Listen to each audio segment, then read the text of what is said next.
do 6. aprila u Sarajevu nije niko vjerovao da u Sarajevu može išta da se desi. A tu te pitan, zašto? A zato što su se sudili po sebi. Pa očigledno Beograd i Zagreb nisu volili tu osmu u Jugoslaviju. Možda i zbog činjenice da je bilo puno... Činjenice da je bilo puno Bosanaca. Ali šta je tu? Igrali su fenomenalan fudbal. Igrali su, pa nekome je puno bitnije ovo etničko nego fenomenalno. Tad je Dino rekao Peci, treba on ići, iako je mali prepotentan. Dino je mislio da sam ja nešto prepotentan, ne mislim da sam bio, nego zamišljen svojim mislima. Izašao s Grbavce, ne znam gdje ću živjeti, od dobara, pokretni i nepokretni, imao samo ličnu kartu. Dino je posvetio tu pjesmu svojoj Ameli, jer nije mogao nikako da stupi u kontakt s njom, dobio je sina Hamzu i tako i kreće pjesma. Ne mogu naći put do svemira, ali ti mogu ovu pjesmu poslati da znaš da sam živ ljubav. I to je bila neka poruka prema Ameli. Sjećam se da sam dao tu prvi autograf i onda da smo otišli kod čuvenog Gojka da jedemo prvi put mes. Uglavnom do Salakovca smo svi povratili.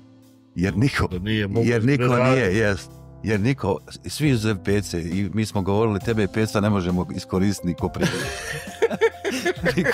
niko primjer. Onda nas je braco iz Brbanđuše vidio i obrukao nas na stadion. Ugledao mene Halda na stadion, onda rekao evo mu jezna sa Begove džamije i evo mu jezna sa Bijele džamije, onda se čitav stadion nasmio bio.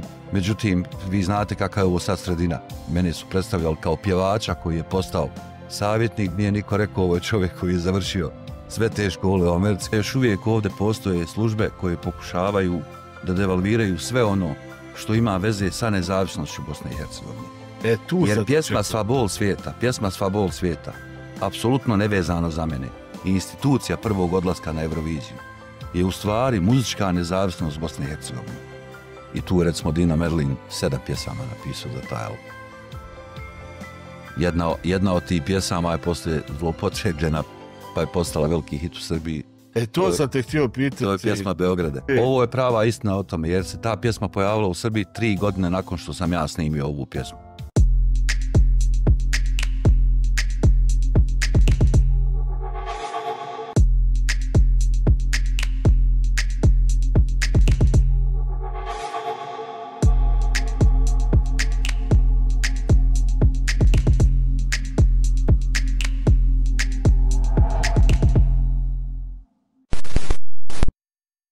Poštovane dame i gospodo, ja ću samo reći par stihova, a vi se nagađajte ko je sa mnom. Ko ne bude znao, znači ima elementarne propuste, ajde da kažem, kulturološke, ovakve neke, rećemo samo Sva bol svijeta.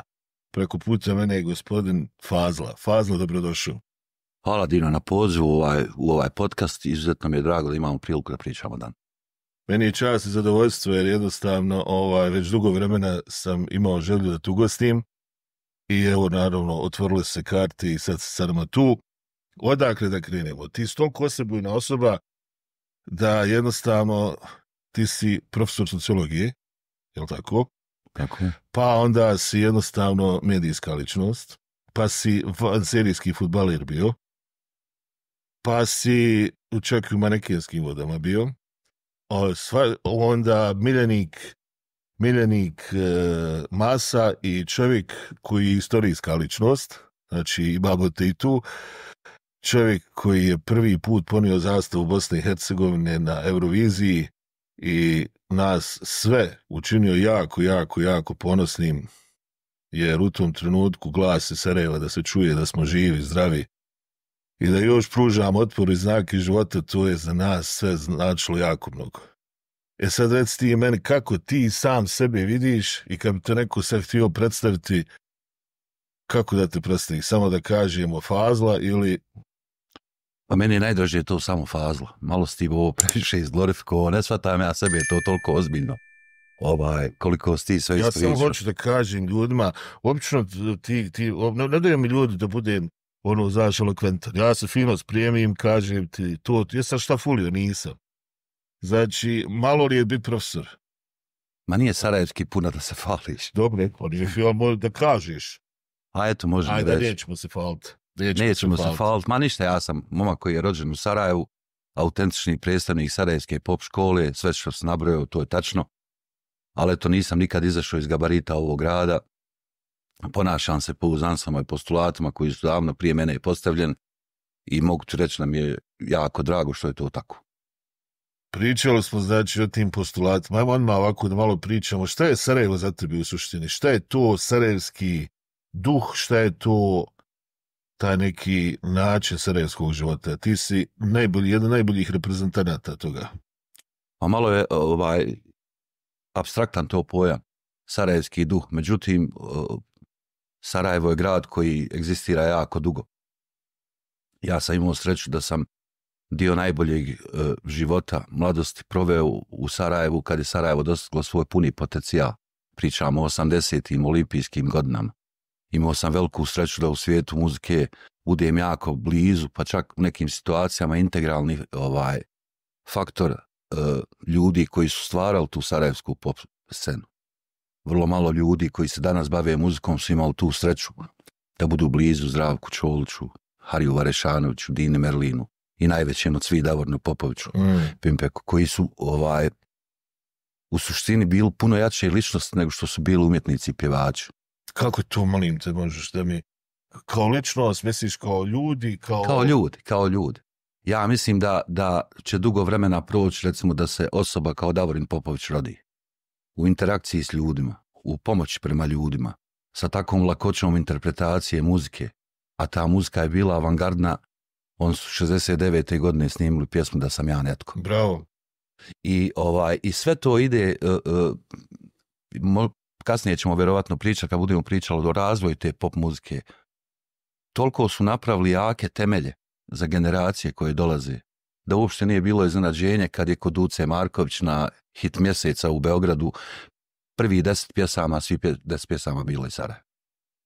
To je baš fenomen bilo. To je baš fenomen i obično mnogi nam ispočitavaju to da se nekako previše busamo u to Sarajevo, jer sad ove društvene mreže su toliko otvorene za sve i svakoga koji i dobronamjeran i nije, ali obično onaj ko nije to doživio, a mislim da 22 miliona ljudi je na našoj strani u bivšoj Jugoslaviji koji je imao priliku na ovaj na onaj način da uhvati to Sarajevo 80-ih godina, da će se složiti upravo sa tvojom pričom. Ja ću vam reći, jedne prilike sam sjedio sa Rahmetli Avdom Sidranom u Domu pisaca. I tad mi je rekao jednu rečenicu koja može i objasniti tu situaciju donekle. Kaže, kako je sretna vaša generacija? Ja kažem, Avdo, što? Kaže, vidiš, ja, kaže, kad sam odrastao i bio tvojih godina, ti tinejdžerski, 17, 18, 19, nama je bio san da imamo djevojku iz Beograda ili Zagreba.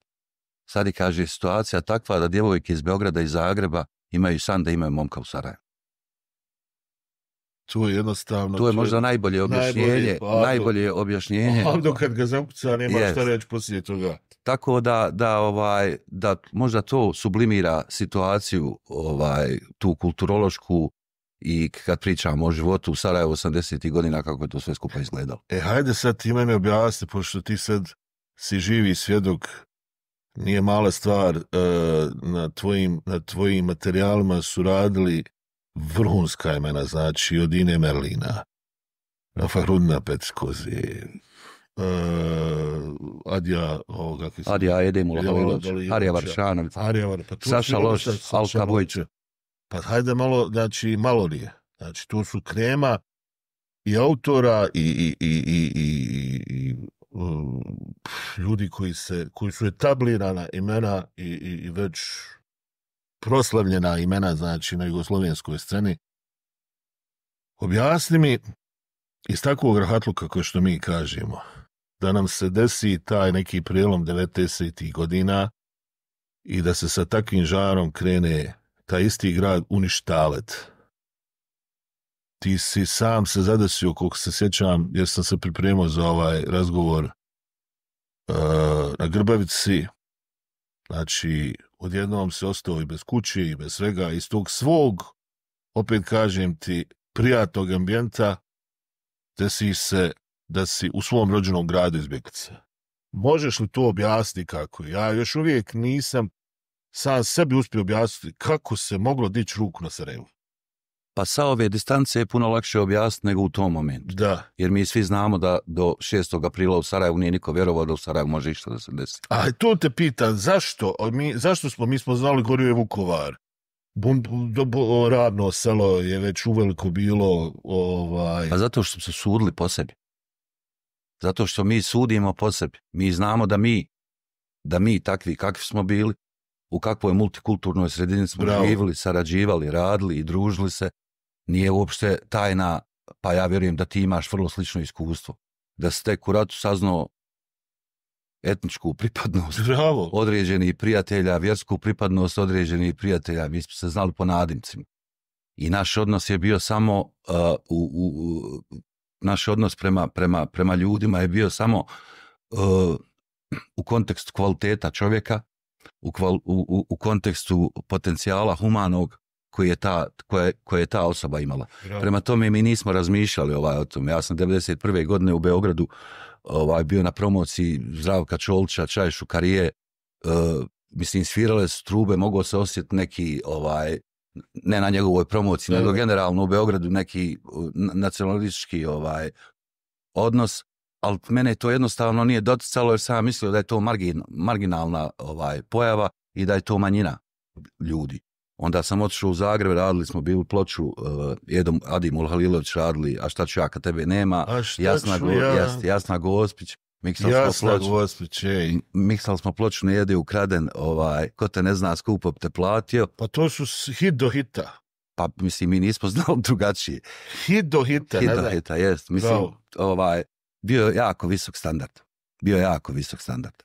I vodilo se računa da sve novo što izađe mora biti bolje od onog prethodnog.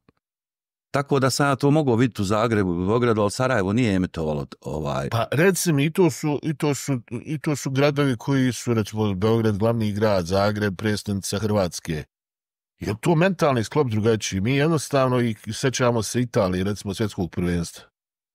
Kad je Faruk velike su proslave bile ovdje, jest. A mi ovdje, ja mislim, kad je Jugoslavija igrala, mi smo jednostavno, ulice su bile prazne.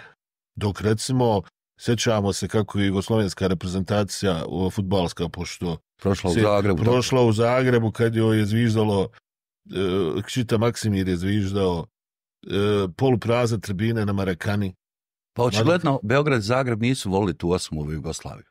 Možda i zbog činjenice da je bilo puno Bosanaca. Ali šta je to? Igrali su fenomenalan fudbal. Pa nekome je puno bitnije ovo etničko nego fenomenalno.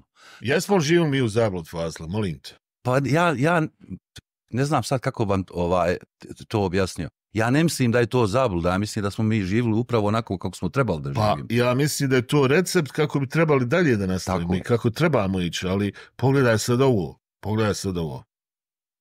Pitam te kao misliću osobu, pitam te kao intelektualca, ne samo kao čovjeka koji je vrhunski umjetnik, jer hoću da uđem u sve pore razgovora.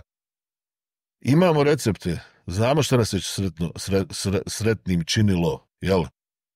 I dođemo u fazu da odjednom imamo neke konstitutivne narode, da se nešto gledamo preko entiteta, mada normalni ljudi to apsolutno ne priznaju. Jer evo, i sam si svjedok i znam, normalni ljudi se druže i sve od divno i krasno, ali upališ TV i trujute 24 sata, da je nemoguće. To što smo mi već živjeli. Mi smo bili preteče Evropske unije. Sad nam dolaze nekakvi trećerazredni zaslanici ovdje, oštre nekakve svoje principe na nama. Kako to objašnjavaš? Pa vrlo jednostavno. Ti velikodržavni projekti jednostavno nisu prestali da žive. I u takvim situacijama jako je važno za te velikodržavne projekte da glorifikuju različitost. Da glorifikuju različitost. A to je Freud davno opisao. Postoji kompleks minornih razlika. Mi smo svjedoci da u jednoj susjednoj državi se izmišljaju nove riječi. Da bile drugačije od riječi koje su bile u upotrebi i tako. Prema tome to je sve politika. Ali ta politika nas satra, 40 godina živimo tu politiku. Umjesto da pjevamo pjesme tipa ovo malo prije što smo pjevali. I bit će tako dok narod se ne osvijesti, a čini mi se da je sad narod pod nekim štokholmskim sindromom, da smo utrnuli. I znaš kako je rekao Bašeskija, naš narod je plaho pametan, ali mu puno treba da dođe odande do glavi. I najduži put je odande do glavi. Yes. Tako da mislim da će se to desiti. Sad hoćemo li mi biti živi, hoćemo li imati dovoljno strpljenja da dočekamo taj dan, ali mislim da još uvijek ima zdravi snaga da mogu podići kulturu života na taj život. Ja lično mislim da je umjetnost to neko vezivno tkivo, taj neki kohezioni faktor koji nas na ovim prostorima, pošto mi smo regionalni podcast, jer nas jako puno ljudi gleda u čitavom regionu, ali smo bosansko-hercegovički orijentirani, jer nam je u interesu da ispričamo našu priču, a ne da o nama pričaju priče. Ja sam ovdje x puta ispravljao ljude, jer su oni u ubjeđenju, već predubjeđenju bili kad su mi pričali o nama. Razumiješ? Ali to je jedna druga tema. Ja hoću samo da te, sad se, prije nego smo krenuli sa podcastom, ja ću biti slobodan, čuo sam 2 tvoje pjesme, za koje mogu otvoreno reći da sam oduševljen. Nije nikakva reklama, ovo najiskrenije govorim, hoću da uđe u eter i mislim da si napravio čudo. I da jedva čekam da to izađe, pa nek me demantuju, a ja ti garantujem, pošto sa jako puno ljudi iz tvoje branše se susrećem i x puta sam imao priliku da kaže hoće li nešto biti, neće, neki kad sam sretne ruke. Mislim da si na strašnom putu. Hvala na tim lijepim riječima. Fenomenalan materijal. Sad volio da taj materijal nas malo više da pjevamo, malo više da se uvezujemo, malo više ekonomije, malo više. Misliš da je to moguće? Da ponovo tu iskrenost neka... Mislim, ja veliki naš književnik bosansko-hercegovački koji je nedavno preminuo, nažalost, je rekao da je Bosna opstala sve ove godine zbog kulture bosansko-hercegovačke, koja je jako žilava. Nije snažna, ali je žilava i zato Bosna i opstaje. I ja živim u ubjeđenju da ovo što sad radimo u studiju, trenutno u studiju kod Ine Šukala Modra rijeka, sa svojim drugovima Dinom Muharemovćem i ostalim kompozitorima, mislim da će naći put do srca ljudi koji imaju možda i neke predrasude u Bosni i Hercegovini i o našoj kulturi, onome o čemu mi razmišljamo, pričamo i pjevamo na kraju krajeva, i da će pomoć koliko toliko da se neke razlike izbrišu. Iz tvojih usta u Božje uši, ko što kažu. Hajmo sad, molim te, ovako, malo od tebi da zadovoljimo i taj biografski dio. Ti si bio jedan od vrlo talentovanih fudbalera. Dobro, meni je to došlo s teritorijom. Ja sam odrastao u porodici u kojoj smo već imali jednog legendarnog fudbalera, koji je bio kapiten reprezentacije Jugoslavije na Evropskom prvenstvu u Rimu, u Italiji, koji je igrao za reprezentaciju Evrope i svijeta, koji do 73. godine 4. nije imao svoje djece i ja sam bio njegovo dijete. Tako da on me naučio da plivam, naučio me da igram fudbal, naučio me odnos prema sportu i po defaultu sam nekom ja počeo i da treniram u Sarajevu. I eto, to je bilo uspješno do neke moje 18. 19. godine. Pričamo o Mirsadu Fazlagiću, živo legenda. Znači. Jest. Imao sam još jednog Amidžu Fahrudna koji je isto fudbala iz Želje iz Sarajeva. Moj otac je nažalost vrlo rano imao jednu skoro pa terminalnu povredu. Kažu da je bio najbolji fudbaler od njih sviju. Ne može. Amputirana mu je potkoljenica u 16. godini. Međutim, kako je bio jak karakter, sjeo je kajak i postao je državni reprezentativac i na divljim i na mirnim vodama u kajaku. Svaka čast. Završio fakultet agronomije i on je bio nekako ko šef raje u toj familiji koji su slušali mlađa braća i bio je vrlo ponosan na Mirsadov uspjeh, pa je Mirsad nekako tu zahvalnost i ljubav prema mom ocu prenio i na mene. I tako sam igrao u Sarajevu fudbal do momenta dok nisam shvatio da imam i druge talente mimo fudbala. A istini za volju bila je jako teška konkurencija kad sam ja izlazio iz juniora u prvi tim Sarajeva igrao sam stopere ili centralfa, kako se to tad zvalo. Yeah. Tad su mi konkurencija bili Davor Jozić, Faruk Hadžbegić, Edin Hadžalagić, Goran Jurišić, Dejan Rajičković, Brko Ferhatović, pa ne znam se... Brko Ferhatović i Nenad Vidaković. Nenad Vidaković. Yes. Eto, to je bila konkurencija. Koliko tu bilo jugoslovenskih reprezentativaca? Svi od reda. Svi osim možda Gorana Jurišića i Dejana Rajičkovića. Znači, čitava jugoslovenska reprezentacija. Jest, tu je bila. I ja sam počeo trenirati s prvim timom, bili su vrlo fini prema meni, pogotovo Faruk i Joza. I Brko, naravno. Ovom prilikom specijalni pozdrav i kompletnoj ekipi. Ja znam da nas svi oni gledaju. Molim te, nastavi se. Mislim, čekalo se tad da oni odu u inostranstvo. Moraju sačekati da oni imaju 28 godina i onda mi je otac naravno rekao, fataj se fakulteta i negdje drugo igraj malo lopte i onda sam igrao, nastavio u Sarajevskoj Bosni i upisao studije. U to sam nekako postao maneken za tu Sarajevsku Modesu. Tad su se pravile velike audicije, ja sam na nagovor svog prijatelja Nemira Milanovića otišao na tu Lafac. Audiciju. Znam da je u Domu mladi se to radilo, ja sam bio jedini muškarac koji je prošao 2.500 ljudi. 2.500 ljudi, jeste. Žiri je bio jedan vrlo ozbiljan, od direktora OSE, od direktora ASA. Jest, sve. Kako se ono zvao?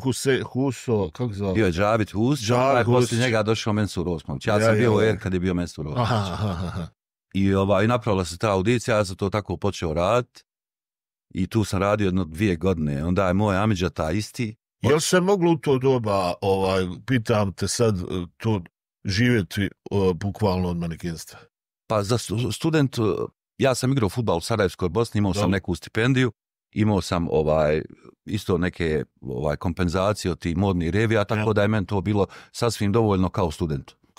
Kao student. Mislim, nisam ja imao neki preveliki prohtjeva, a i moji kolege nešto nisu imali puno više ili manje od mene, tako da smo bili svi otprilike nekako u tom kontekstu podjednaki. Onda je Mirsad preuzeo ekipu u Anorthosis na Kipru. Ja. I pošto je mene otac bio umro, ja sam odlučio da odem malo kod Mirsada, vjerovatno mi je falila ta očinska figura i počeo sam da radim za LGM kompaniju na Kipru. Snimio sam par reklama za Casio, za 7up. Sjećam se da sam u jednoj reklami žonglirao naranđu na plaži. Pa to su ozbiljne kompanije. Jesu, to je tad ozbiljno bilo, ali ovo vam sve pričam da vam objasnim kako sam postao pjevač. Uvod u gradivu. Yes. I onda sam kao takav bio pozvan od strane organizatora Unistours i AS su tada pravili velike turneje sa brodovima po moru. Krstarenje. Tako je. I AS vam predstavlja misiju Jugoslavije. Znači, ti znao si Čečiš. I dobio sam taj poziv, a tu su od pjevača bili svi ljudi s kojim sam ja koji su pjevali uz misice. Znači, Haris Žinović, Hari Matahari, Dino Merlin, Zerina Cokoja, Neda Ukraden i u Neumu nam se priključio Zdravko Čulić. Tako je to bio putujući zemljotres. Sad kad se navečer sjedne posle svih tih koncerata i derneka na palubu broda, kad te misice se poredaju, kad se uzmu gitare, onda pošto su pravi pjevači bili umorni od pjevanja, uvijek je bilo, aj vi malo pjevajte. Čekaj, pravi pjevač, znači... Ja tad nisam bio ni blizu pravog pjevača. Pa mogu ti reći... Ni svjestan da sam znao da znam pjevat. Ali imao si priliku da stasavaš uz elitu. Bukvalno uz elitu. Pa to je moja sreća, ja sam bio miljenik okolnosti, ja uvijek to kažem. Pa miljenik okolnosti, ali jednostavno kasnije si ti izrodio u nekoga koji je postao miljenik masa, jer si iz drugog plana odjednom buknuo u prvi... Hvala na lijepim riječima. Ko je? Ali eto, desilo se na tom brodu da su Hari i Dino rekli ne dolazi u obzir više da ti budeš nikakav maneken, nego ideš u muzičke vode. I Hari napravi pjesmu koja je postala sad stvarno neki evergreen. Pjesma se zove Kiša ruši grad. Sve dođe i prođe, ali ti si zauvijek.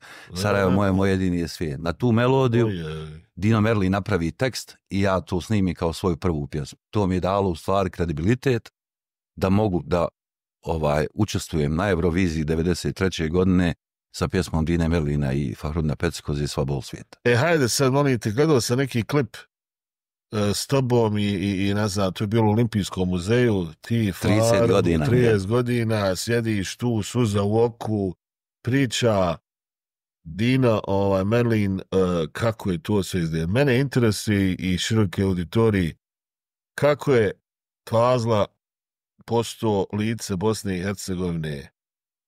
Prelijepo lice, preponosno lice države koja je u tom trenutku bila na samrti.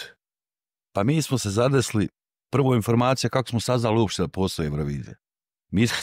Mi smo se zadesli bili na Breci, Peca i ja. Ja mislim da smo išli kod Adija i kod Ede, jer tad je već bila formirana umjetnička četa, pa smo pokušavali da pravimo ove patriotske pjesme. Tako.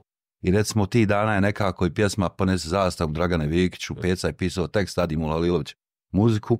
A Tifa je to otpjevao. Ja. I kada smo silazili sa Breke, prolazili smo preko Bjelava i zaustavili smo se kod kuće Ibre Mangafića. I onda smo ušli kod njega na kafu, ako je bila tad kafa ili već šta je bilo. I Jasmin, sin od Ibre Mangafića, nam kaže: hoćete li se vi prijaviti na Euroviziju, primljeni smo u EBU, kao nezavisna država, imamo pravo. I Peca rekao: ma hajde, kakva je Eurovizija, kako će to izaći, ko zna kako će to biti. U stvari bio je u tom momentu neiskren prema Jasminu Mangafiću, jer čim smo izašli mi iz kuće i krenuli prema Sosu, Peca je rekao: ti ja idemo na Euroviziju. Ja kažem: Peca, nemamo pjesmu, kaže on, imamo. I reci kad hoćete imamo, samo molim te. Peca kaže: imamo, a i vidit ćemo s Dinom nešto radimo i kuhamo. I onda, ali to je sve sudbina, ja sam stvarno fatalista. Jednom momentu Peca i Dino idu od Čaršije prema gradu, a ja idem prema Čaršiji. I sretnemo se kod Jugotona i tad je Dino rekao Peci: treba on ići, iako je mali prepotentan. Dino je mislio da sam ja nešto prepotentan, u stvari ne mislim da sam bio, nego zamišljen u svojim mislima, izašao s Grbavci, ne znam gdje ću živjeti, od dobara, pokretni i nepokretni, imao samo ličnu kartu.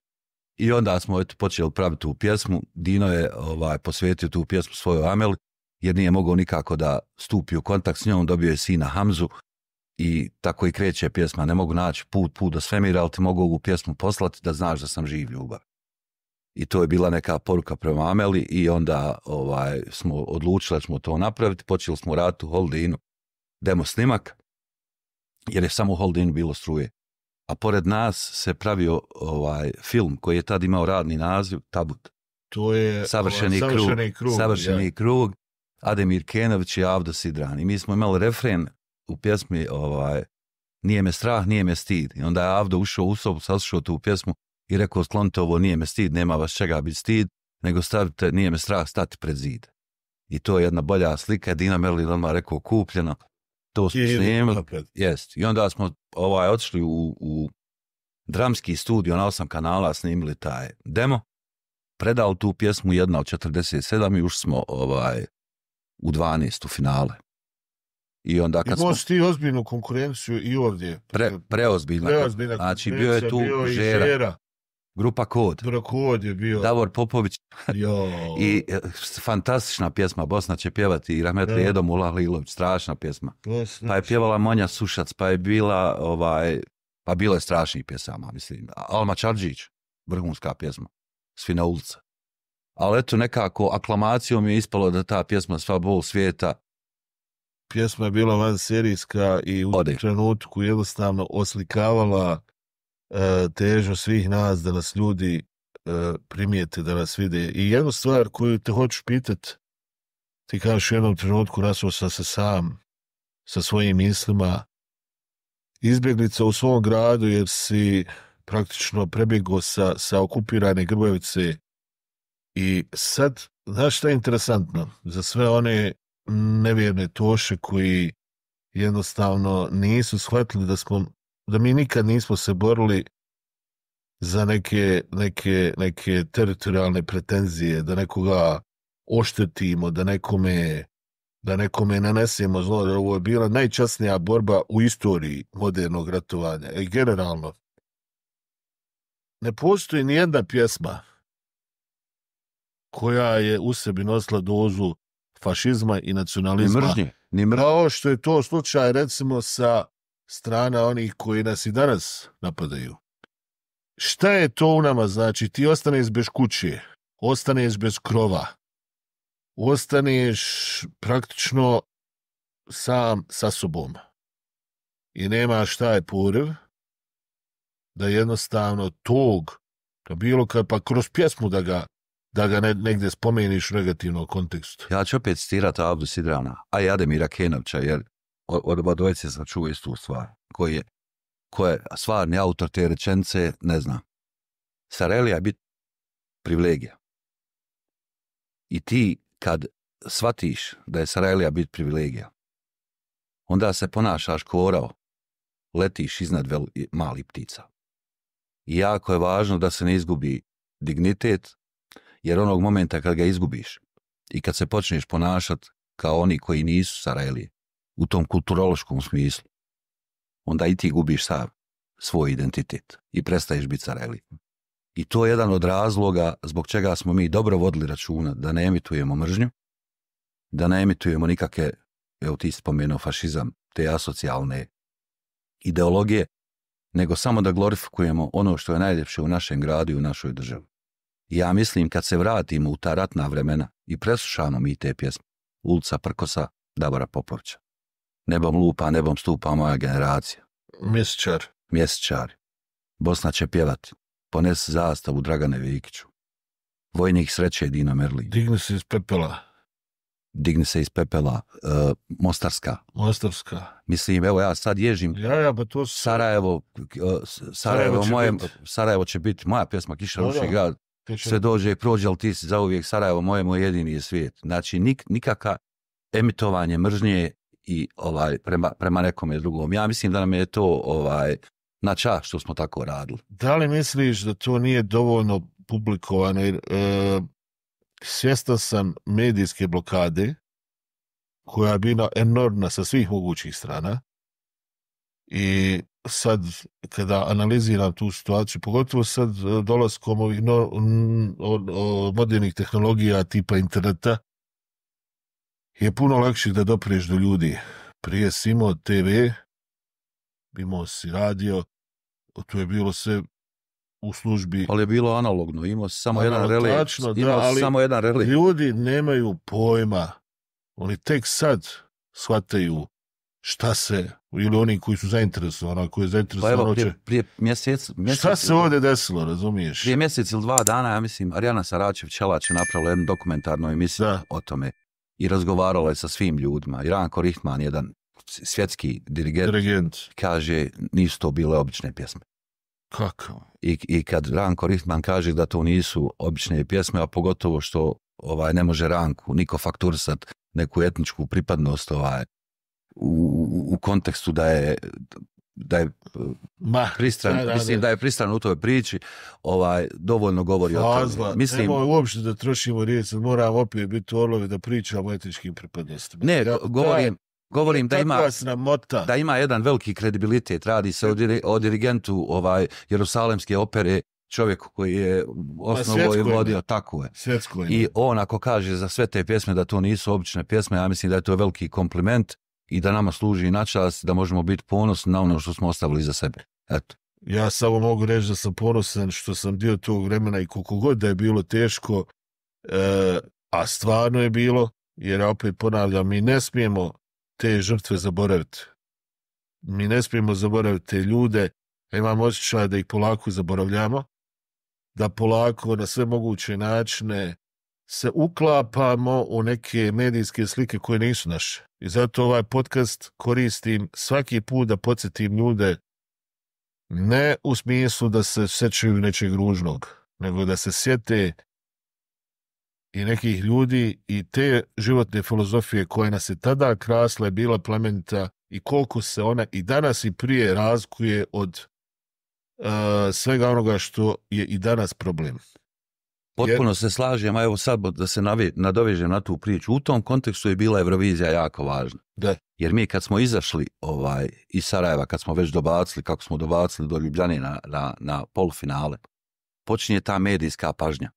Sarajevo je tad opisivano u svjetskim i europskim medijima kao humanitarna katastrofa. Međutim, mi smo izašli iz Sarajeva sa jednom svojom pričom što priroda Eurovizije, ta platforma Eurovizije dozvoljava da naša priča uđe u dnevne boravke običnih ljudi. Da.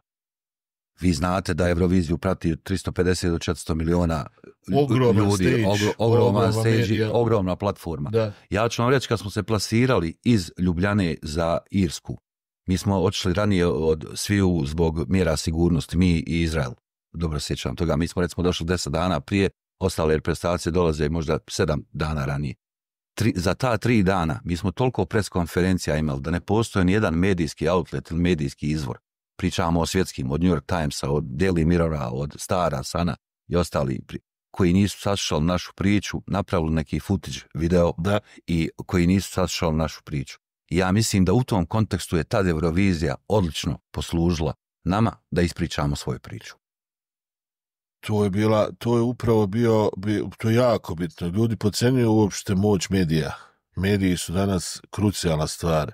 Ja imam prijatelje koji, eto sad da ne ulazimo, koji je jedan od vodećih magova, recimo u tom nekom medijskom svijetu u Njemačkoj, kaže da predviđa da će svaki vodoinstalater u budućnosti, koliko želi da bude kvalitetan, morati imati neku svoju vrstu oglašavanja, nekog podcasta, jer ljudi danas hoće sve na brzinu, hoće klik. Nema vremena sad da tebe, ako ga interesuješ, uće, pogledat će šta je, kako je, šta priča, kako sviđa, on se ne sviđa, je li to taj proizvod, nije li? Ostati ili izaći. Ostati ili izaći.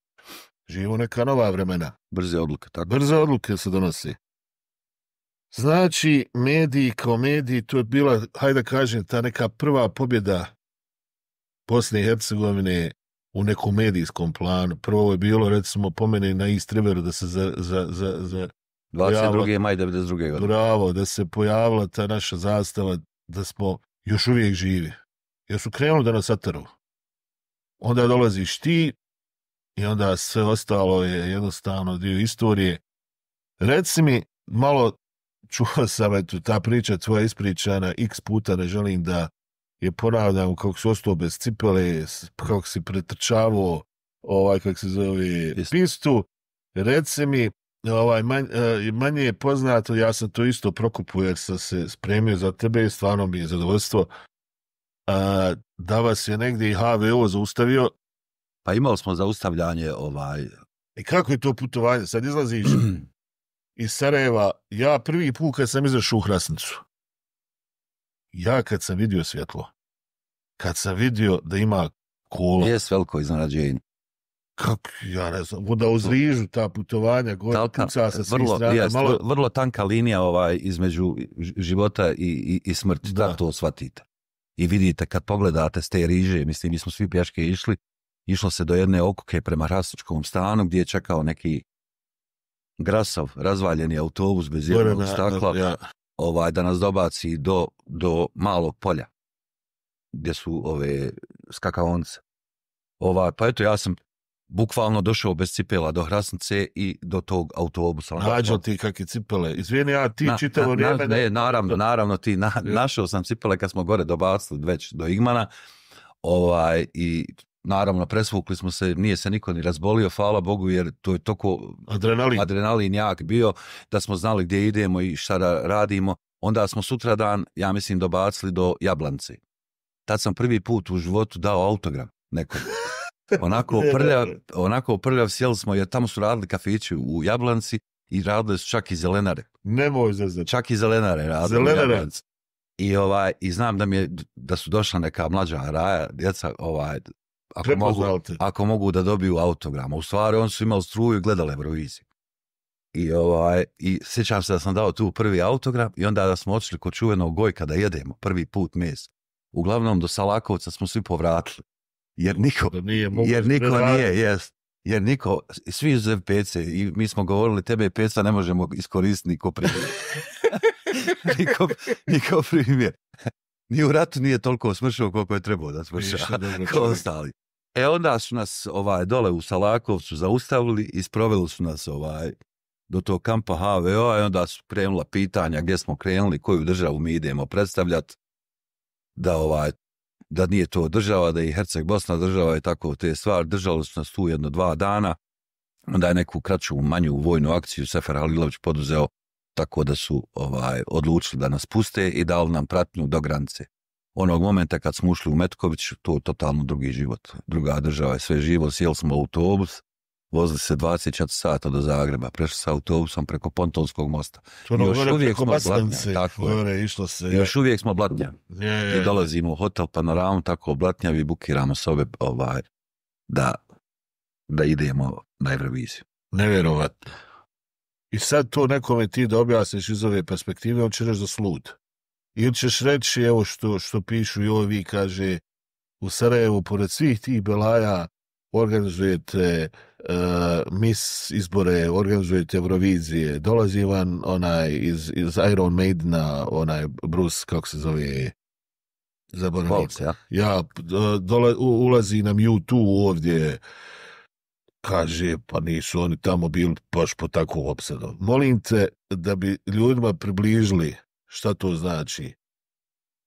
Ja mislim da je naš upravo ta kultura, ono malo prije što si ti rekao. Kultura je žilava. Kultura je žila, nismo htjeli da utonemo u tu smrt. Dnevno po 5-6 mrtvih. Ja samo kad pričamo o tome, vrlo je nezahvalno s moje pozicije pričati o tome kao o nečemu velikom, jer mi znamo da mi nismo podnijeli najveći teret tog rata.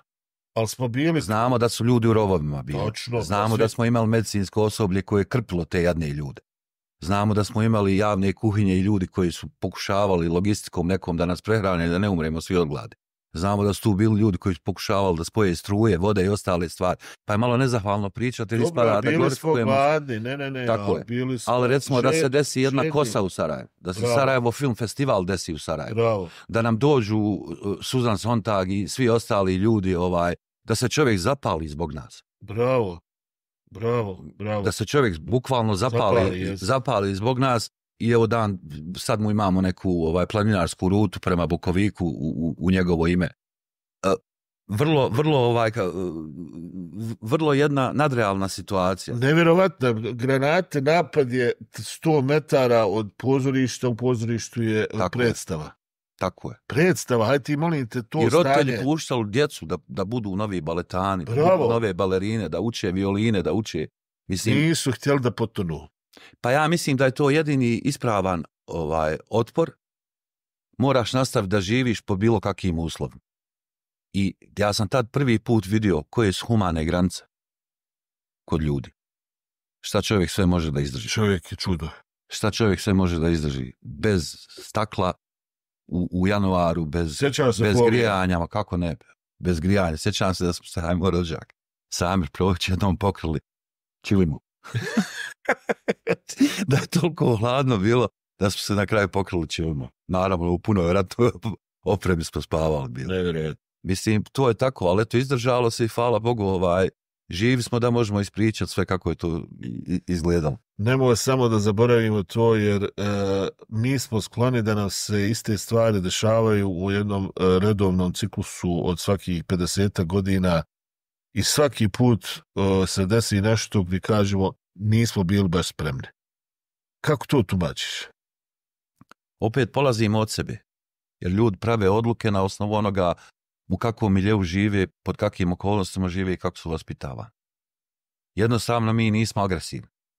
Mi branimo svoje i tu smo najjači u odbrani, ali ne napadamo ničije. Ali kako evo, to je ona čuvena gdje se mnogi ne slažu od predsjednika Izetbegovića, kaže za rat je potrebno dvoje. Ja se ne slažem. Pa, za rat je potrebna jedna budala. Naučili smo da nije potrebno za rat dvoje. Ne, jer su oni došli da tuku civile. Jer nam je iskustvo pokazalo drugačije. Ali pa mislim da smo sad malo pametni. Ako misliš, daj Bože. Idemo dalje, znači, izlazimo na tu Euroviziju i mogu ti reći, em ste bili upečatljivi. Prvo imamo informaciju da ste bili najbolje obučena. Dobili smo Grand Prix za najbolje obučena. Bravo. To je isto. I tu je velika zahvalnost Ismeti Dervoz koja je insistirala da budemo potpuni profesionalci. Da ne pokušavamo, ne kupimo simpatije na osnovu svoje nespremnosti u tom trenutku. Jer ostali su vježbali mjesecima, pripremali se, imali budžete i ostale stvari. I ona nas je povezala sa gospođom koja se zove Dženisa Medvedec, djevojački Karaselimović. To je sestra od bubnjara Srebrnih krila Adija Karaselimovića. A Adijev tata je bio profesor na stomatološkom fakultetu i on je čovjek koji je osnovao naš Sarajevski stomatološki fakultet zajedno sa Berislavom Topićem. Tako da smo i tu poveznicu našli i ona je bila dizajner u Hrvatskom narodnom kazalištu. Da. I kad nas je vidjela, rekla je, vi meni izgledate ko veliki Gatsby. Priča, ja ću od vas napraviti veliki Gatsby. Tako da se je obukla, otišli smo na tu Euroviziju i eto, stvarno smo pristojno izgledali. Dobili smo nagradu za to i evo i danas imamo te kostime. Ja imam to čuvaj, to je... Vjerovatno ćemo, to će vjerovatno nekad biti muzejska vrijednost, pa sigurno... Pa ćemo negdje pokloniti nekome ko će voditi računa. Ta slika i ta kompletna, ti outfiti koji ste imali, to je dio istorije Bosne i Hercegovine. I eto, tako se ta priča eurovizijska završila. Onda smo otišli u Zagreb da završimo taj album Sva bol svijeta i tu je recimo Dino Merlin 7 pjesama napisao za taj album. Jedna od tih pjesama je poslije zloupotrebljena pa je postala veliki hit u Srbiji. To sam te htio pitati. To je pjesma Beograde. Hajde sad objasni, pjeva je žena, ne znam ni kako bi je sad nazvao, i čija je to pjesma, šta se tu desilo? Mi kad smo pravili taj album pred Euroviziju u hotelu Panorama, Saba 12.01, je to i toga se sjeća. Dino Merlin i ja smo pravili tu pjesmu i znam da je krenuo tekst Znam za jedan grad i onda je Dino rekao treba mi još nešto, ja sam rekao i za Višnju znam, jer sam se ja u tom momentu zabavljao, kasnije će mi postati supruga, sa osobom koja je imala stablo višnje u svojoj avli na Bjelavu. Da.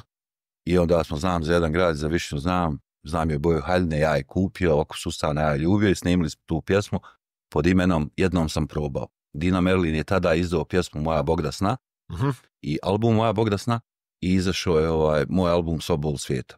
U izdanju Bosna studija u Zagrebu koji je bio tad vezan za Ljiljane, ja mislim onaj časopis. I oni su radili distribuciju tih kaseta svugdje po dijaspori. Ovo je moja verzija kako ja mislim da se sve to skupa desilo. U tom momentu Svjetlana Ražnjatović se zabavljala sa Harom Samarčićem. Da. Čiji brat Eso je imao diskoteku u Šenjale u Švicarskoj koja se zvala Tanova. I logično je bilo da su došle naše kasete tu. I ja mislim da se njoj dopala ta pjesma, ona kad je pustila tu pjesmu Futi i Marini u Beogradu, oni su vrlo napravili lako obradu 3 godine nakon izlaska te pjesme i postala je pjesma šta je postala. To je moja verzija kako ja mislim, jer ne vjerujem da je Dino tad mogao uopšte da tu pjesmu. Fizički. Hajde, nek su živi i zdravi. Sad vjerovatno ljudi neće da kopaju po tome jer je prošlo jako puno vremena, to je jedno od umjetničkih dijela i eto ona je napravila karijeru. To je kultna pjesma u Srbiji, tako da je jednostavno malo me zbunjujuće. Ovo je prava istina o tome, jer se ta pjesma pojavila u Srbiji 3 godine nakon što sam ja snimio ovu pjesmu. Pod nazivom Jednom sam probao. Pa, ko što mi kažemo u ovim mahalskim krugom, pametnom je inšajre dovoljeno. Pjesma nije moje autorsko djelo, nego Dine Merlina, tako da men su ruke vezane tu. Ok. Nastavljamo dalje, ti si rat dočekao u toj umjetničkoj grupi, radili se sve na tome da jednostavno moral trupa armije Bosne i Hercegovine držite na nekom nivou. Došao je taj Dayton i onda dolazi tvoja rečenica koju se negdje čuo, u totalnom se raskoraku bio sa školom, sa ovim, sa onim, tamo imao s nekog rođaka, jel? Ne, ja se vratio posle Eurovizije, mi smo snimili tu ploču, ja se vratio u Sarajevo. Znam, ali bio si onda u Sarajevu ovdje. Bio sam u Sarajevu, opet izbjeglica u svom gradu, sve isto koji... Govorimo sad kraj rata, da zaboravimo, ima li nešto što... Imaš što volio da znaju ljudi, recimo 94. godine je došao i Hal Bešlić se vratio u Bosnu. Aha. Onda smo odšli u Mostar opet pješke. Samo je tad bio, nismo trčali preko piste, nego je bio plavi put. Izvini, to sam zaboravio. I onda smo odšli u Mostar, napravili jedan ogroman koncert na Musalu gdje je bilo 20.000 ljudi. Znam se 20.000 ljudi, ja ne znam kako su još... gradu, to je izgledalo ko kora od mjeseca. Pa i još su sukom sa HV-om tamo. Ko pred kraj, ko potpisat će se Washingtonski sporazum. Ne ubijaju se direktno, ali... je smjena naši koja je to... To je sve izašlo. Omer Livnjak je tu bio i Amra Daka, to nikad ne zaboraviti. i znam Koliko ste putovali do Mostara, iskreno? Najmanje. Onda smo stali u Jablanci, bile kvalifikacije za fudbalsko prvenstvo BiH. Pa mi onda nas je braco iz Barbanđuše vidio i obruko nas na stadion. Šta je bilo? Ugledao mene Hauda na stadion, onda rekao evo mu jezna sa Begove džamije i evo mu jezna sa Bijele džamije, onda se čitav stadion nasmio bio. Joj, pa bio je nama braco ovdje, braco je moj komšija gore, ikona. To je 94. godina, mislim ljeto neko da je bilo. Onda sam pjevao na izboru za mis Bosne i Hercegovine u kinu Radnik. Išli smo u Zencu, išli smo po radio stanicama i onda sam ja po potpisu samog Dejtonskog sporazuma više nisam vidio perspektivu. Pa to sam htio da kažem. Nisam vidio, u stvari više sam bio umoran od svega toga i onda sam htio neko osvježenje napraviti. Yes. I onda mi se pojavi ta situacija gdje sam dobio priliku da studiram u Americi. Nam je rodica poslala papire, otišao, upisao taj Sullivan univerzitet. Završio ga u rekordnom roku, ja mislim da sam završio business management za 3 godine. Jesi znao engleski ili Slabo, ali valjda kako sam sjedio na nastavi, kako sam pratio, svaki dan je to bilo sve bolje i bolje, ja nisam primjećivao taj svoj progres, ali očigledno sam dovoljno dobro znao da bi... Kako tumačiš to, pošto evo ja sam u Njemačkoj opet završio i završiti univerzitet, kažu joj ovdje je belaj vama tamo. Je li, ko što kažu, univerzitet stvar glave ili stvar zadnjice? Ma jedno i drugo. Jedno i drugo. Mislim, mora čovjek biti konstantan. Ma sve u životu je stvar, manara. Mislim, ja sam odlučio, jer sam imao jednog divnog prijatelja u Americi kojeg sam upoznao vrlo brzo. Koji je bio profesor na stomatološkom fakultetu. Bob Zina se zvao, rekao je za američke uslove ti si prepametan da ne išao na fakultet. I ako hoćeš u Americi da uspiješ i da prosperiraš, pametnije ti da ideš na univerzitet, jer to će se kad tad vratiti. Međutim, mi smo imali ovo bosansko-hercegovačko razmišljanje da univerzitet nije baš toliko ni garant sigurnosti, ni prosperiteta, ni budućnosti. Uglavnom, poslušao sam ga i uopšte mi nije žao što sam ga poslušao. Nakon toga sam otišao na Patterson School of Diplomacy, magistrirao diplomatiju i onda negdje oko 2010. godine desila mi se situacija da sam imao priliku da pohađam doktorske studije na univerzitetu u Louisville. To mi je bila velika privilegija, jer University of Louisville je u top 1% svih svjetskih univerziteta i to mi je bilo fantastično iskustvo. Predavao 4-5 različitih sociološki ispita i to su mi prelijepe 3-4 godine. Reci mi sad jednu stvar, evo, za nije logičan put poslije toga da ko bi bolje mogao da reprezentuje Bosnu i Hercegovinu na tebe?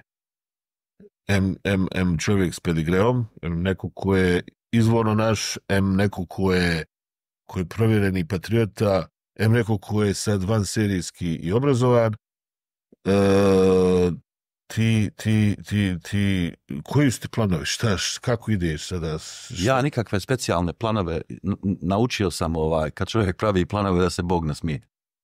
Mislim, malo prije smo pričali o ratu 92. godine, kako se desio, u koji mi nismo vjerovali do zadnjeg dana. Amerikanci kažu play by the ear. Ideš dan za danom. Ja jesam obrazovan i bio sam jedno vrijeme u političkim vodama. Da, bio savjetnik gospodina Jerlagića. Bio sam savjetnik ministra odbrane Sifeta Podića. Dobro. I bio sam savjetnik člana predsjedništva iz reda hrvatskog naroda, gospodina Željka Komšića.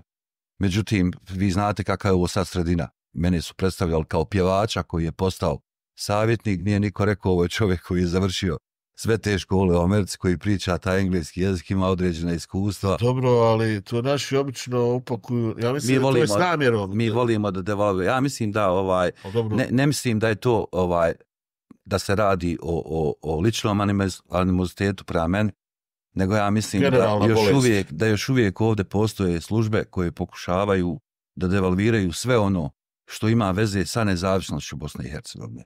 Jer pjesma Sva bol svijeta, apsolutno nevezano za mene, i institucija prvog odlaska na Euroviziju je u stvari muzička nezavisnost Bosne i Hercegovine. Rekao si upravo ono što sam htio sad da ti postavim pitanje, pa ću morati da malo proformulišem pitanje. Te snage, evo sad možemo pričati o tome, ako želiš, jer evo 30 godina je prošlo od Dejtonskog sporazuma, imam nekako osjećaj da napadi na ono što je bosansko, znači bosansko tkivo, čak ne da jenjavaju, nego postaju sve žešći. Ja mislim da rat nije prestao, ideologija nije poražena Dejtonskim mirovnim sporazumom i kogod traži bilo kakav primjer iz realnog života, dovoljno je samo jučer da pogleda gospodina Vulina.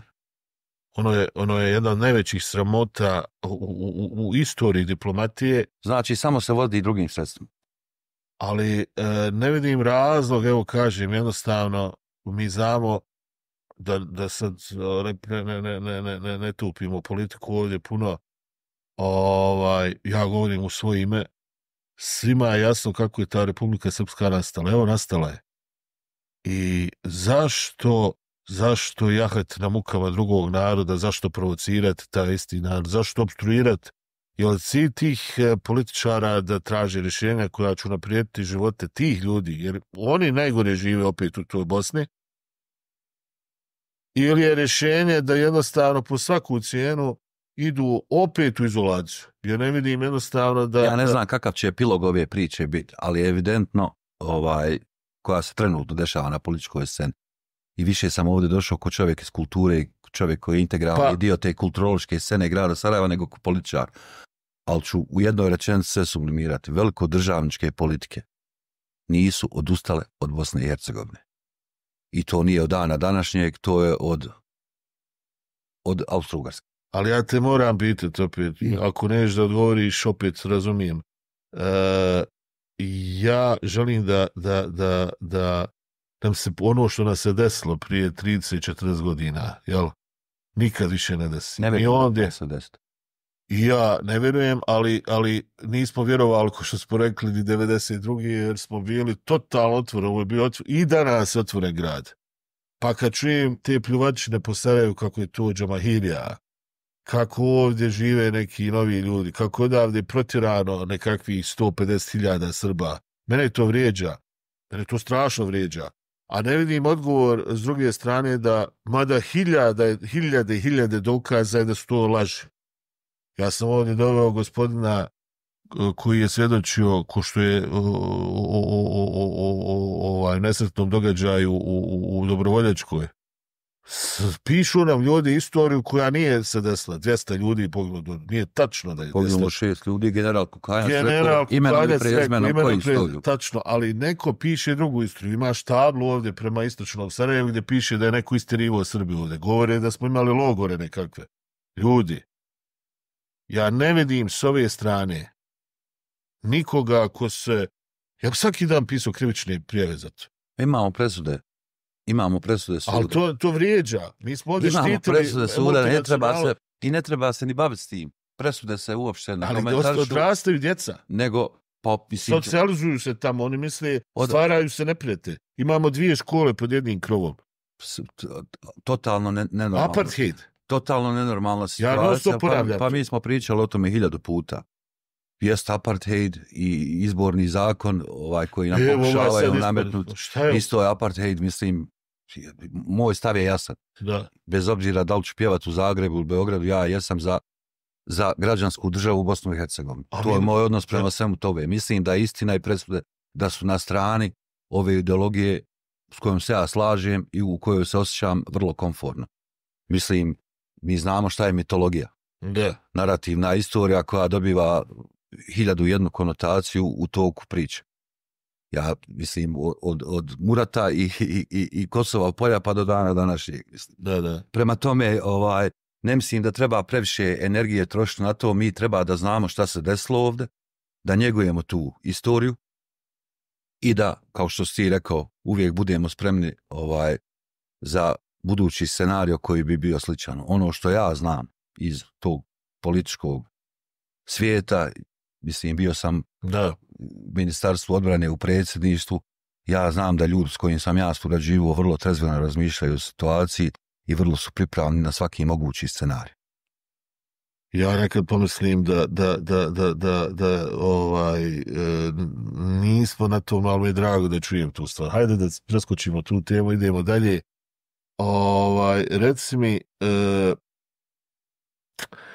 Reci mi, pošto ti si toliko u toliko polja si angažovan, možemo malo o sportu pričati. Kako da ne? Hajde mi reci kako vidiš, evo, rekao si mi Pedigre, ne može bolje, Mirsad Fazlić, pa ti. Kako... Danas još Dal Varešanović. Moj brat Said Fazlić, onaj olimpijski komitet. Šta dalje? Yes. Pa onda dobrodošao u temu. BH fudbal i gdje smo danas i zašto smo tu danas? Pa situacija u BH fudbalu svi znamo da nije sjajna. Mnogo razloga ima. Ja mislim da smo sami sebi, da se tako izrazim, pucali u nogu sa zakonom koji je donešen u Fudbalskom savezu Bosne i Hercegovine, gdje se primoravaju, tako da kažem, u odnosu gdje se dozvoljava da svaki fudbalski klub u Bosni i Hercegovini koji se takmiči na novoj premijer lige ima samo jednog fudbalera iz Bosne i Hercegovine do 21 godine. Mi smo postali poligon za razvoj fudbalera iz Hrvatske i Srbije sa prostora bivše Jugoslavije. Da. To je jedan aspekt koji nije nikako u razvojnom kontekstu, po mom mišljenju, ispravan. Više nego ispravan. Druga stvar, imamo menadžere i imamo nove vlasnike klubova, koji se baš i možda i ne razumiju najbolje, više se razumiju u poslovne stvari nego u ove fudbalske, gdje je stručnost jako važna. I onda imamo jedan fudbalski savez koji funkcioniše otprilike kao i država. Gdje imamo unutar jednog fudbalskog saveza 3 fudbalska saveza, a koji bi trebao predstavljati integralni dio, odnosno bosansko-hercegovački, imamo ljude koji su apsolutno nekompetentni za stvari koje obavljaju i koji dižu ruku na osnovu ličnog interesa kako njima u datom trenutku odgovara. To je nekako Ima li rješenje? To sa jako puno ljudi sam pokušao, jer boli me, imam nekako osjećaj da se klubski sport, kultura, jednostavno sve se čini da se to nekako ugasi. Ti znaš jednostavno što je fudbalski klub Sarajevo, što je fudbalski klub Željezničar, što je košarkaški klub Bosna. Znači, to su bili stubovi grada ovog. Oni Željo prošle godine malo nije ispao iz ove lige. Znači, to su stvari koje su nepojmljive. Jednostavno, meni u mom mozgu nepojmljivo. Ponavljam se po x-ti put, kažem, bio je tu Neno Marković, pa je on onako kakav je sav drčan u jednom trenutku rekao jednu famoznu rečenicu, kaže, mene ne interesuje trećerazna košarka i trećerazni fudbal u Sarajevu. Mene interesuje vrhunski fudbal, mene interesuju Real. Ono čemu on pripadao. Čemu je pripadalo to već tamo decenijama. Da li postoji nada da ćemo ikad doći u tu fazu, ili da li neko vodi računa sad trenutno o tome? Da budem iskren, da li vodi računa, ne znam, ali mi se ne sviđa kompletna situacija. Reću vam, daću vam jedan primjer koji će možda potkrijepiti moju filozofiju o kompletno ovome. Imate iz 84. i 5. godine jedan veliki poster fudbalskog kluba Sarajeva kad su bili prvaci. Da. Na tom posteru je oko 30 igrača i 3 trenera. I Asim Cerć, fizioterapeut. Vrlo važno. Na tom posteru od tih 35 igrača, 5 ili 6 fudbalera su došli u fudbalski klub Sarajevo u svojoj 18. godini. Svi ostali fudbaleri na toj slici su počeli igrati u fudbalskom klubu Sarajevo sa 10 godina. Sa svojih 10 godina. Znači, na toj slici od 35, na kojoj se nalaze velike zvijezde jugoslovenskog fudbala i velika trenerska imena, tato i Vladimir Petković, Dado Petković na toj slici. Znači imate Davora Jozića koji je došao u 18. iz Konjica, Dragana Jakovljevića iz Konjica. Imate Slavušu Kićevića iz Bosne iz Visoko, Husefa Musemića iz Podrina Janja i Glasnaca Sokoca Miloš Đurković. Svi ostali, i Dido Teskeređić koji je došao iz Iskre Sarajevske jer je studirao ovdje, inače iz Rogaca. Znači svi ostali fudbaleri su bili od pionira do prvog tima u fudbalskom klubu Sarajevo. I svi su postali jugoslovenski reprezentativci. Na nekom nivou. Ja mislim da je to formula uspjeha. Samo mislim da treba navijačke grupe da budu malo strpljivije. I onda me zaboli kad uvozimo trenere sa strane, zaboli me što u prošloj, recimo, godini u fudbalskom klubu Sarajevo u omladinskoj školi nijedan čovjek koji je odigrao 50 ili 100 utakmica za fudbalski klub Sarajevo nije bio u toj školi.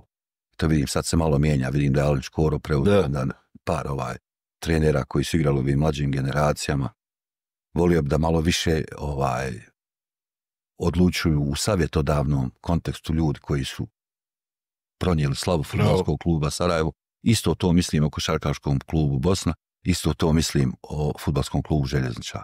Jer bez obzira što sam navijač fudbalskog kluba Sarajeva, ja apsolutno nikakav animozitet prema fudbalskom klubu Željezničar nema. Osim 90 minuta kad igre protiv Sarajeva. Ja ne znam, i isto, iako da smo se dogovarali, ja bi to blanko potpisao, jer jednostavno ne mogu da se, to je moj klub isto. Ja pijem kafu sa Mešom Bažarevićem, Šabanom, sa Škorom sam više izlazio nego sa bilo kojim fudbalerom iz fudbalskog kluba Sarajeva. Odavno nisam čuo bolju definiciju i mislim da bi to bio neki put. Reci mi, reprezentacije, kako ti sad izgleda? Pa očigledno imamo jednu ozbiljnu smjenu generacija. Vidim da se stvarno trude i Spaha i Barbarez da svako drvo istresu ne bi našli nekog fudbalera. Sviđa mi se sviđa mi se što je Bayraktarev s nama. Sviđa mi se što mali iz Novog Pazara što igra u Partizanu i sad je u Saragosi jest. Što je s nama. Vidim da ganjaju mali što je za Bayer Leverkusen. Debitovao sa 17 godina. Imamo tu Gigovića, Denisa iz Kelna. Bravo. Mali odličan mislim ima potencijala, ali moramo biti strpljivi. Da. Moramo biti strpljivi i treba se graditi stil igra i sve živo. Prošlo je dugo vremena od Sušićeve reprezentacije. Mislim da je vrijeme da očekujemo bolja vremena. Pa ja mislim da nam treba, ali kako odjednom je došlo do tog pada? Kako odjednom, za nismo mogli malo to nekako da postepenije? Smijenili smo 3 trenera u zadnjem ciklusu. Točno. U 6 utakmica. Pa ti jedno Kodru sa 2 utakmice. Faruk 2 utakmice, Kodru 2 utakmice, Milošević 3 utakmice. Kako to tumačiš, molim te? Pa može im se. Može im se, tako je to. Eto, sve. Tu je sjedio i Faruk, tu je sjedio i Savo Milošević. I ja na noć prije nego što je Barbarez postao trener nacionalni, razgovarao sa Savom, on je bio ubijeđen da je on taj koji će biti sutra obavještenje Barbarez. Do danas nisam dobio povratnu informaciju što se tu dešavalo, kako je. Ništa, ne umanjujem, Barba je veliki igrač. Ali on daje indikaciju kako se radi. Kako se radi, upravo to, bravo. Daje indikaciju kako se radi. To je nevjerovatno. Ja ništa drugo ne želim, osim da jednostavno konačno vidim tu našu reprezentaciju u nekim pobjedničkim pohodima, ko što je to nekad izgledalo. Pa trebalo, ja mislim da za mentalno zdravlje. Da sazrijevaju ovi igrači, premladi su, realno su premladi. Osim Kolašinca i Džeke, ja ne znam ima li ko preko 25-6 godina. Točno. Tako da treba dati im šansu i biti strpljiv, isto kao što sam rekao i za Želju i za Sarajevo. Bravo. Ali eto, nadamo se najbolje. Ne mogu ja nikako biti protiv Barbareza kao fudbalera, kao čovjeka. Kako, za Barba je mislim, legenda. To je i patriota i legenda i čovjek je bio vrhunski fudbaler, zaslužuje šansu. Sigurno. Zaslužuje šansu, sad koliko će mu poći za rukom, to ćemo vidjeti. Međutim, nažalost, ne odlučujemo mi, nego ljudi koji apsolutno nikakve veze s fudbalom nemaju. taka vrhunska analiza, svaka ti čast. Idemo dalje. Reci mi, koji su tvoji sadani planovi? Šta ti sad, hoćemo li u diplomatiji zapjevati, kako ćemo sad? Pa ne znam, pa da li ću zapjevati u diplomatiji, vi znate, od ljetos ja nisam više savjetnik. Dobro, ja sam... Kod gospodina Komšića, da ne misli neko da ću nešto reći protiv njega, u super smo odnosima, drugovi smo i dalje kao što smo bili i nekad, potpuno poštovanje prema njemu. Međutim, sad snimamo ovi par pjesama. Ja jedva čekam da izađe. Boga. Snimam ovi par pjesama, nisam se čak sve ni pustio sam ove dvije pjesme. Ove dvije razvaljuju. Eto. Tako da to radim sad sa Dinom Šukalom, Dinom Haremovićem.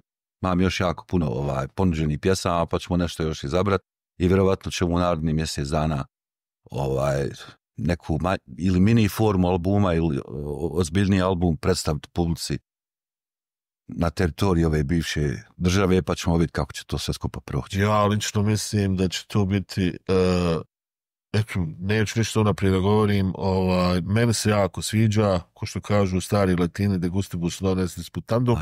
Ali evo reći ću vam ja privatno da više vjerujem u ovu pjesmu nego što sam vjerovao u Slobodu svijeta kad sam je snimio. Ja opet kažem tako nešto pitko, sarajevski, odavno nisam čuo.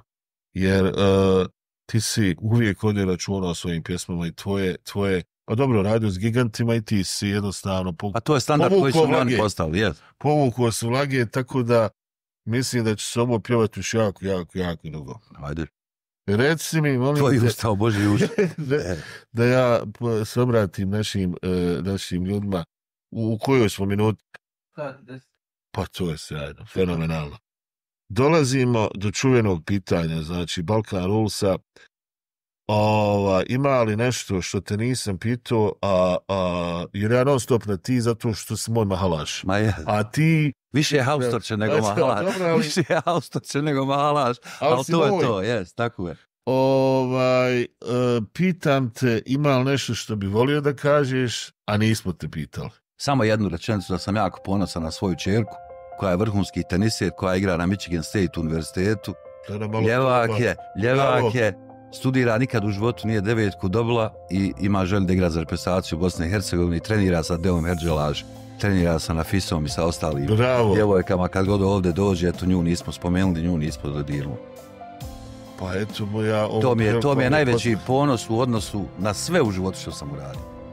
To je jedina stvar koju sam 100% siguran da smo uradili kako treba zajedno. Ja ne znam, sad sme razoružao skroz, jednostavno želimo joj sve uspjehe ovog svijeta, a prije svega puno zdravlja, puno uspjeha i da makar ti kažeš sve što su radio, neki ona onda ponese slavu ovih prostora, jer ima se na koga ugledati. Hvala lijepo. Poštovani gledalci, slušalci, ovo je bio legendarni Fazla. Nadam se da su uživali, ja jesam. Šta drugo da vam kažem? Želimo vam sve sreće svijeta i do sljedećeg gledanja.